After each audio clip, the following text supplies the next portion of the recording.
Well, with all this craziness we are living right now, being a coach, I've been asking myself, do we need a racial coach? Maybe we do, because what the coach does is to remind us that sometimes, most of the times, what we think and what we do, depending on the things we are programmed to be and to do. I have to confess, yes, I was watching some centered people today, and they are saying, huh, maybe you already had racial thoughts. And yes, I did. But I don't consider myself a person of prejudice, but I have to admit, yes, I had throughout my entire life many racial thoughts, many thoughts of prejudice. I participate in some jokes, and I also said some jokes, but not because I really believe in that. What I believe is a world that we are not so silly, that the color of our skin matters. I believe in a world that we can be brothers and sisters, really.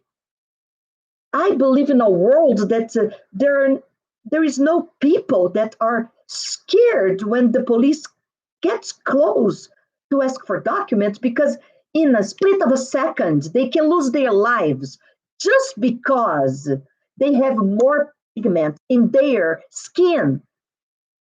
How come it's so stupid? How come it's so irrational? And we accept it. What I believe is that you need to put a stop on that. There are many ways to put a stop on that. The way I see available for me, the way I see available for most of us, is to stop participating and engaging in conversations that are funny to make fun of people that are different. We can engage and we can make it happen around us. We can teach the kids, giving our example, inspiring others through respect, to just put an end on all kinds of bullying. And we accept, and it keeps going on, and it ends up marking people forever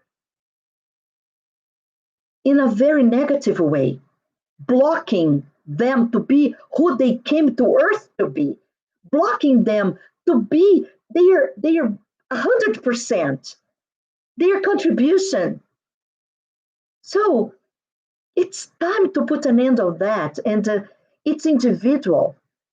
If each of us create our own criteria of putting a stop on this, we can go very far on this at the peaceful way possible. Yes, I am just being your racial coach for the day.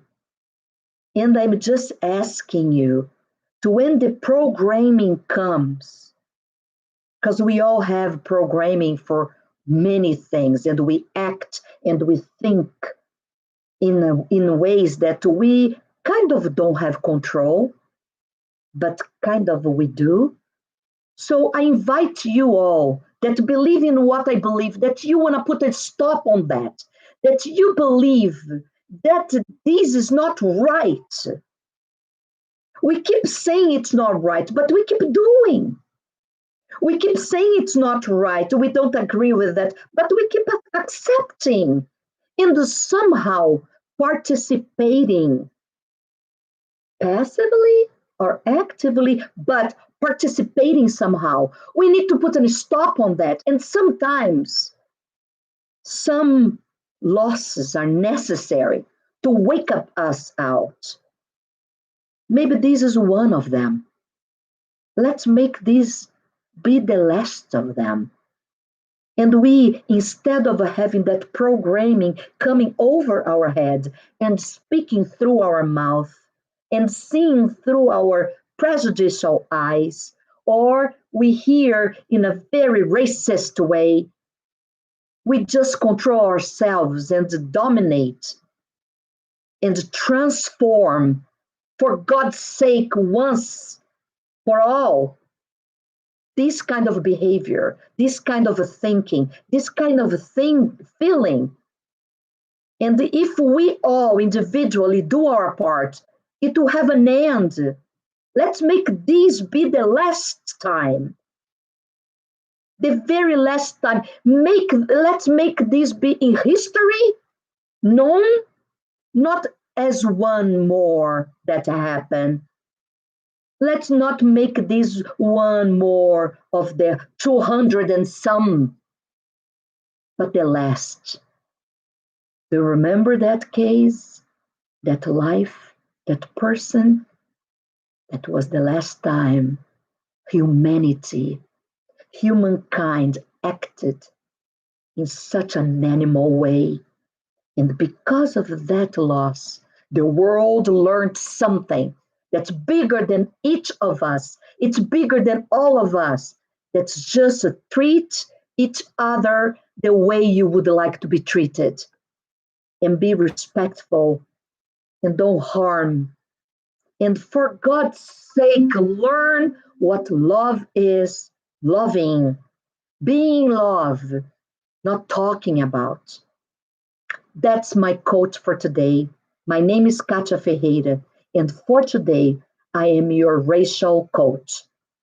Take care.